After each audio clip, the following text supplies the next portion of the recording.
ദൈവനാമകത്വപ്പെടുമാറാകട്ടെ. കർത്താവിൽ പ്രിയരെ, promise of the day എന്ന പ്രഭാത വചന ധ്യാനത്തിലേക്ക് നിങ്ങൾക്കെല്ലാവർക്കും സ്വാഗതം അരുളുന്നു.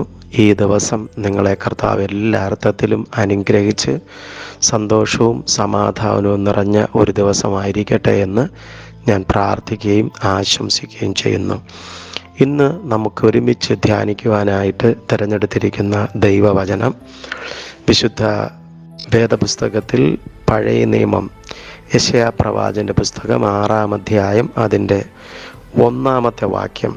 ഉസിയ രാജാവ് മരിച്ച ആണ്ടിൽ കർത്താവ് ഉയർന്നും പൊങ്ങിയുള്ള സിംഹാസനത്തിലിരിക്കുന്നത് ഞാൻ കണ്ടു. അവൻ്റെ വസ്ത്രത്തിൻ്റെ വിളുമ്പുകൾ മന്ദിരത്തെ നിറച്ചിരുന്നു. യെശയ്യാ പ്രവാചകന്റെ പുസ്തകം 6-ാം അധ്യായം യെശയ്യാവിനുണ്ടാകുന്ന ദൈവിക ദർശനം, ദൈവിക നിയോഗത്തെയും കുറിച്ച് പറയുന്നതായിട്ടുള്ള ഒരു അധ്യായമാണ്.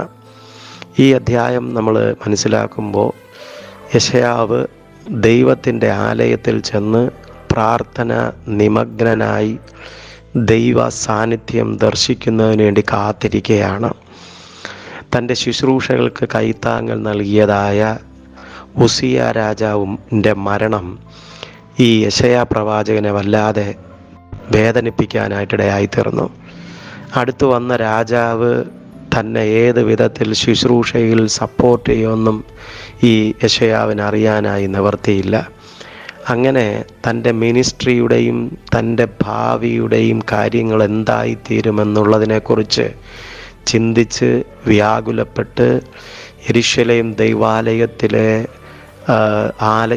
ദൈവാലയത്തിൽ വന്ന് പ്രാർത്ഥനയോടെ ഇരിക്കുമ്പോൾ ദൈവം തമ്പുരാൻ ഈ യെശയ്യാവിൻ്റെ അകക്കണ്ണുകൾ തുറക്കുമ്പോൾ യെശയ്യാവ് കാണുന്ന ചില ആത്മീകമായ അനുഭവങ്ങളാണ് ഈ ഭാഗത്ത് വിശദീകരിക്കുന്നത്. പ്രിയപ്പെട്ട ദൈവത്തിൻ്റെ മക്കളെ, നമുക്ക് ലഭിക്കുന്ന ഓരോ ആത്മീകമായിട്ടുള്ള അനുഭവങ്ങളും നമ്മെ ചില ബോധ്യങ്ങളിലേക്ക് നടത്തേണ്ടത് ആവശ്യമാണ്. ഇവിടെ ഈ ഏലിയാവിനുണ്ടാകുന്നതായ 3 ബോധ്യങ്ങളെക്കുറിച്ചാണ് ഞാൻ ഇന്ന് നിങ്ങളോട് പങ്കുവയ്ക്കാനായിട്ട് ആഗ്രഹിക്കുന്നത്.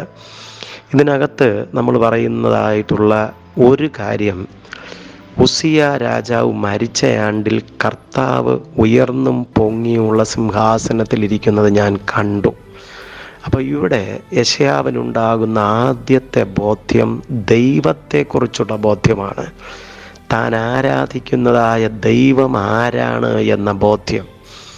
പ്രിയപ്പെട്ടവരെ, നമ്മൾ ശ്രദ്ധിക്കണം.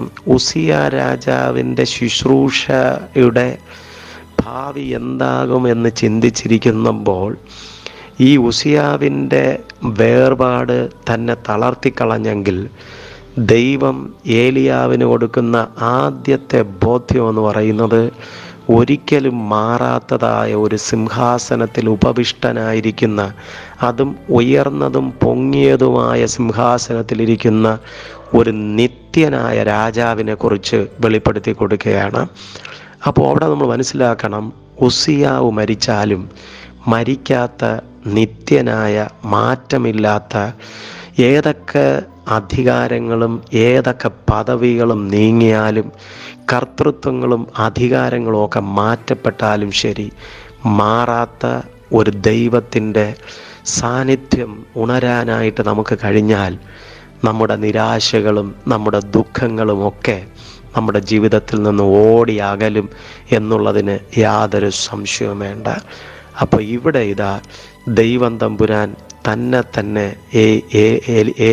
യെശയ്യാവിന് വെളിപ്പെടുത്തി കൊടുക്കുകയാണ് താൻ നിത്യനായ ഒരു ദൈവമാണെന്ന്.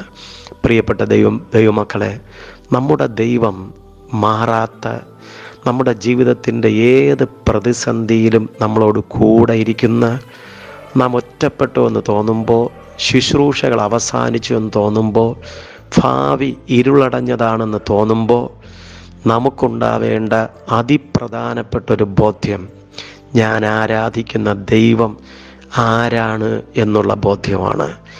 ഇന്ന് ഈ ദൈവത്തിൻ്റെ വചനം നമ്മൾ ചിന്തിക്കുമ്പോൾ നമ്മുടെ ഉള്ളിൽ എപ്പോഴും നിറഞ്ഞു നിൽക്കേണ്ട ഒരു സംഗതി, എൻ്റെ ദൈവം എൻ്റെ കൂടെയുണ്ട്, എൻ്റെ ദൈവം എന്നെ സഹായിക്കുന്നുണ്ട്, ആരൊക്കെ മാറിയാലും എന്തൊക്കെ മാറ്റങ്ങൾ സംഭവിച്ചാലും എൻ്റെ ദൈവം മാറാത്തവനായി കൂടെ ഉണ്ടെന്നുള്ള ബോധ്യം നമുക്കുണ്ടാവട്ടെ.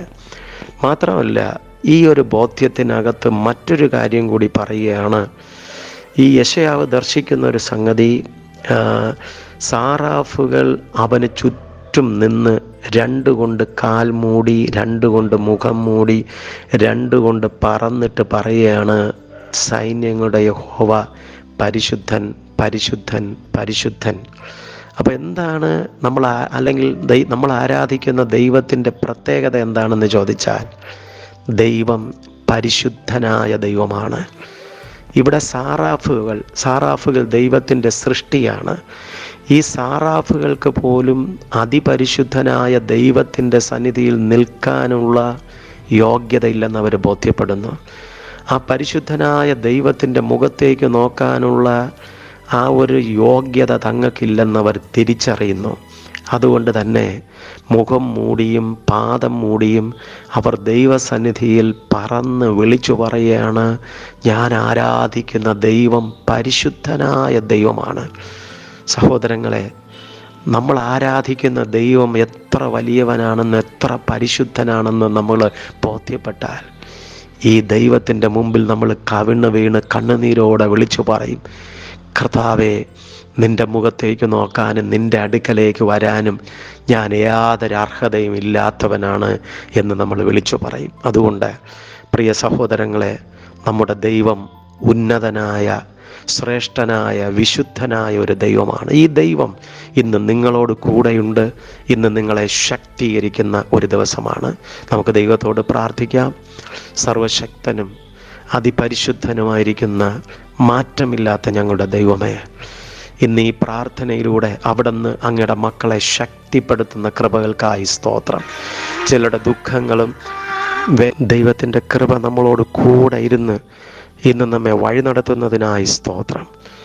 കർത്താവിൻ്റെ നാമം മഹിമപ്പെടട്ടെ. യേശുവിൻ നാമത്തിൽ തന്നെ ആമേൻ. കർത്താവ് നിങ്ങളെ അനുഗ്രഹിക്കട്ടെ. പ്രാർത്ഥനയോടെ ജയനച്ചൻ.